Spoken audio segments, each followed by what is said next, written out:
Hey guys, happy Monday.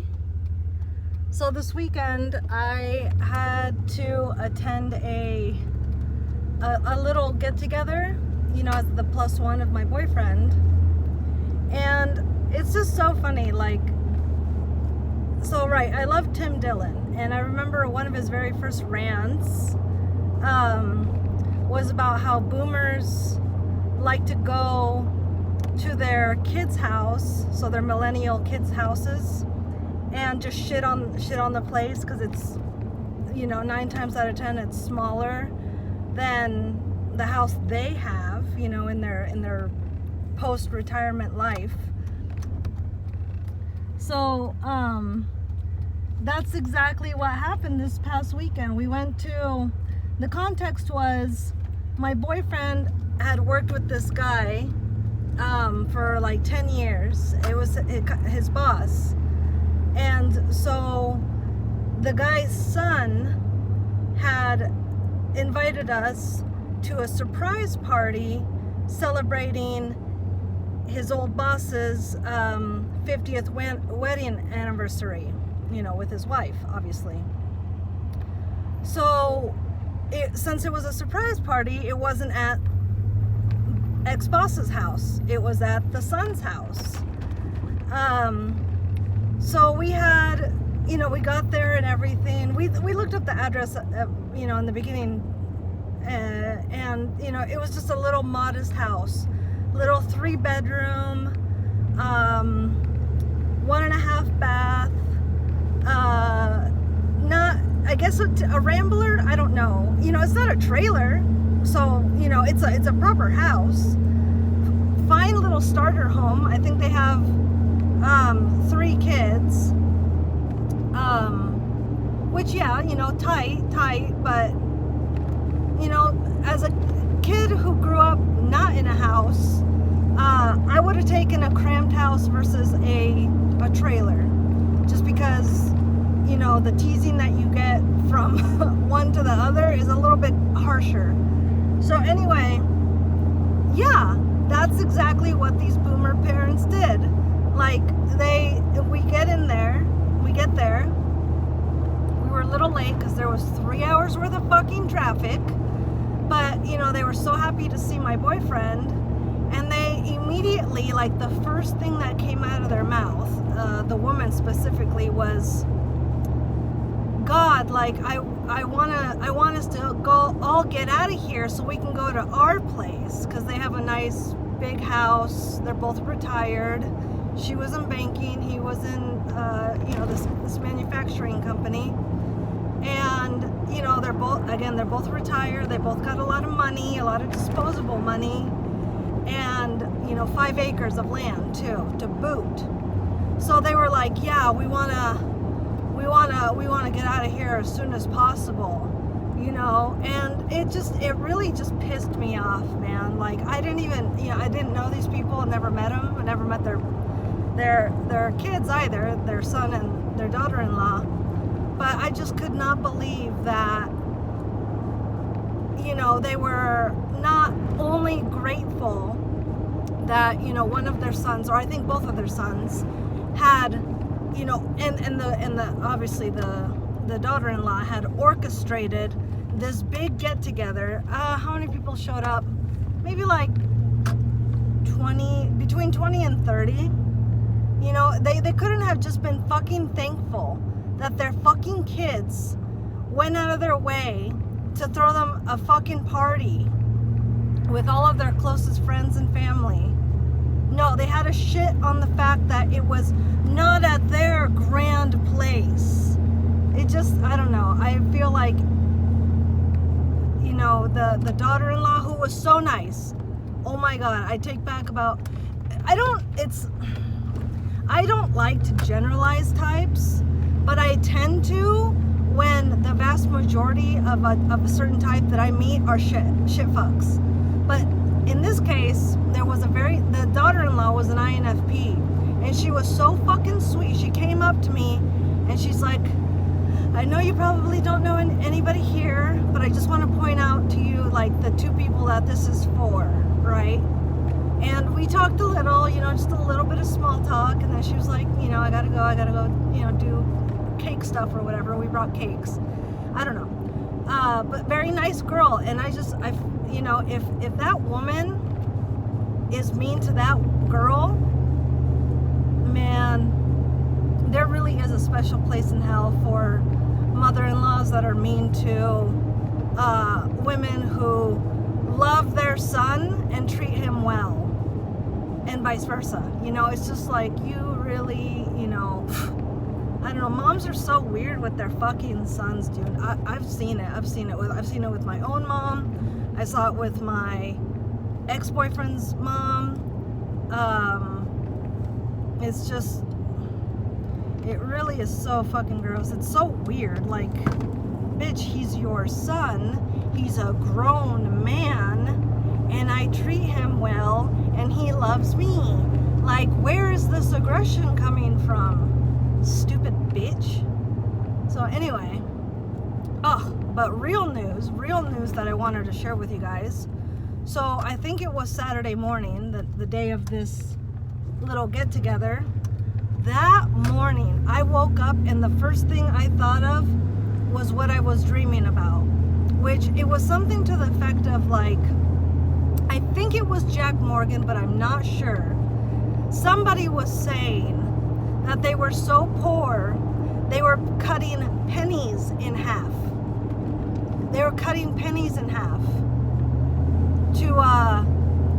to even out, like, a payment between two people, between them and somebody else. I don't know, man. It was so terrifying, because right now, everybody, that's what's on everybody's mind, is the fact that, you know, our money system is, one, everybody's finding out that it's a goddamn literal Ponzi scheme, right? Fractional reserve banking, not good. And not to mention completely unnecessary. Completely unnecessary. But in short, it is a Ponzi scheme, and what happens to all Ponzi schemes? They all fucking crash. Eventually, they crash. And everybody's just fucking scared. In the past 100 years, the dollar has fell 90%. That's not even hyperbole. That's literal reality. So, I don't know. I was like, dude, that seems like because I've never heard or seen or anything of like that, of cutting pennies in half. I've never heard, that's not a figure of speech. I've heard nothing like that. It was literally a dream. And now, I'm not saying I'm a prophet or anything, but I just feel like it was a little prophetic in nature, that imagery. Anyway, yeah, and then my boyfriend went to the store, I think yesterday, and he was just like, yeah, the vibes out there are just not okay, man. They're not okay. Like, people are, he said, I was like, well, are people stressed out? And he's like, more than anything, they just seem confused. Like, they seem lost. And I was like, oh, golly, you know? You fucking stupid bitch. Full complete stop to do a fucking turn. Jesus Christ, like, I thought the guy behind me was gonna kill me. He's been on my fucking ass. You can probably see him. Fucking tailgater fuck. Anyway. Yeah, so, you know, really, again, it makes going to work so fucking hard, because I'm increasingly hating it at my job. I'm literally at the point where I think I'm gonna open up a browser, a whatever, and type in, you know, Indeed.com. At this point, like, because it's about making money. It's about making the most amount of money in the shortest amount of time, because I don't want to work, like, long term. I just don't want to. My boyfriend doesn't want me to either. So it's like, would it be smart for me just to get into, you know, the restaurant business? Like, I know the hours would suck, and it is minimum wage, but, you know, at this point, you know, some people, tipping culture, I feel like there's a big schism. I feel like some people get it, and they tip well, And then there's cheap assholes who shouldn't even be ordering food, you know, either in a restaurant or to their house, who are just not going to tip because they can't afford to, right? They can barely afford to pay for the meal itself. But that said, I feel like those people are getting weeded out, and they are like making sandwiches at home now. So, you know, for the most part, tipping is, you know, because you are supposed to tip in a restaurant. You are. Like, I think even if, you know, restaurant workers, which is to say anybody at minimum wage, the day that becomes a livable wage again, there still has to be a sign on the door that says, you know, from the owner of the company, like of the restaurant, please no tips. We pay our you know, our workers very, very well. Just thank you for your patronage, whatever. But tipping is just, it's always gonna be a part of American culture. It just is. Like, it just is. You know, Americans are never gonna be quiet people. We're never gonna be exuberant. You know, we're never gonna be, I don't know, disarmed. Like, there's just some things that are part of a fucking culture that you have to fucking accept. We have to accept everybody else's fucking culture. Why can't people just accept that tipping is always going to be a part of the fucking game when you deal with other people? When people have to deal with you, they should get paid. Okay? Like, dealing with people is just, and then, right, going above and beyond, it should be acknowledged. Like, I've been tipped in places where, like, tips aren't even, like, socially a thing.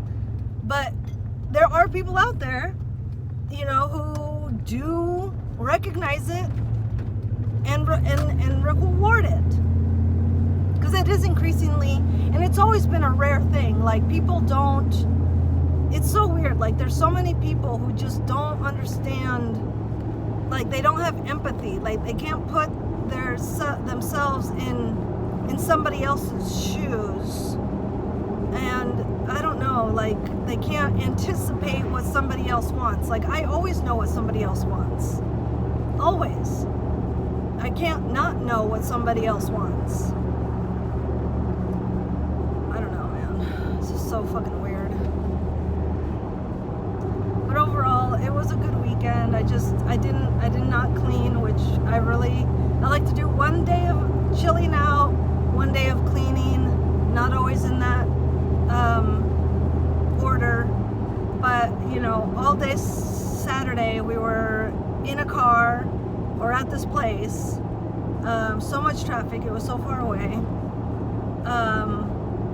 And then, yeah, yesterday I was just like so tired. I woke up at like, I don't even know, 10?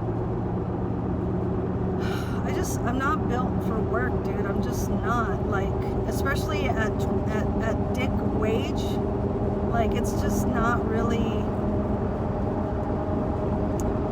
it's not really sustainable long term. I literally cannot wait until I don't have to work. Oh my God, I wish there was a countdown I could, when I get to work, I love countdowns. When I get to work, I open up a browser and I type in countdown to 4:30 p.m.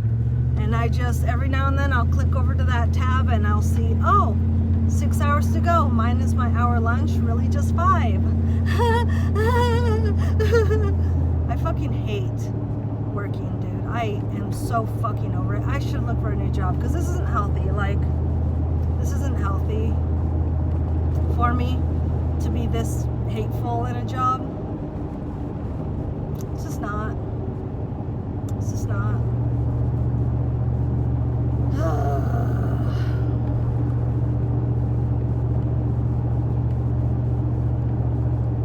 And like, I just want to be at the farm, man. Like, there's always, like, lately we've been having things happen that, like, just didn't really need to happen.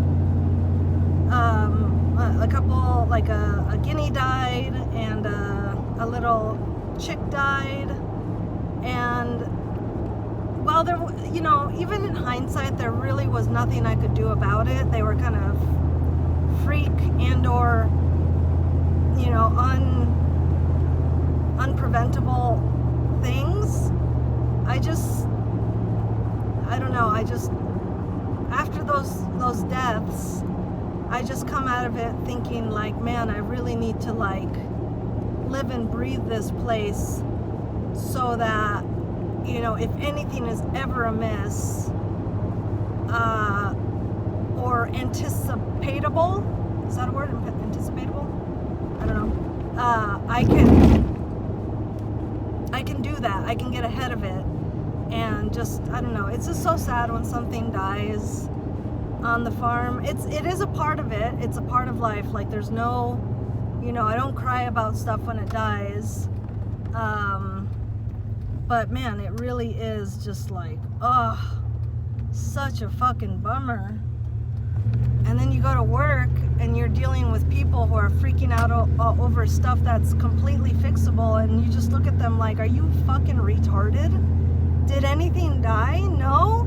Well, then shut up. But you can't say that, right? You can't be like, hey man, I found my guinea dead this morning, so this shit that you're pushing on me, you know, 2 hours later, you'll have to excuse me, but I really couldn't give a shit less. So the moment you're ready to move forward on this and not fester in the past, you know, sullying the present moment, which is so fleeting, you know, come back and talk to me, and I can help you fix it, you know?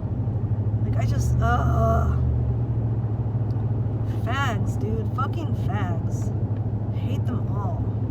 I hate everyone there. I really don't like anybody there. The people I do like, I don't interact with, and I don't like them enough to say I like them because we just don't interact, so I don't know them personally. But the people that I have to work with, they can just go fuck themselves, dude. Like, they can just go fuck themselves. And I need to, like, I won't use ChatGPT, but I need to find out, like, how in corporate speak you can say, hey man, that's above my pay grade, I couldn't give a shit less, fix it yourself, you make probably 5 times more than I do, right? Like, sorry, not sorry.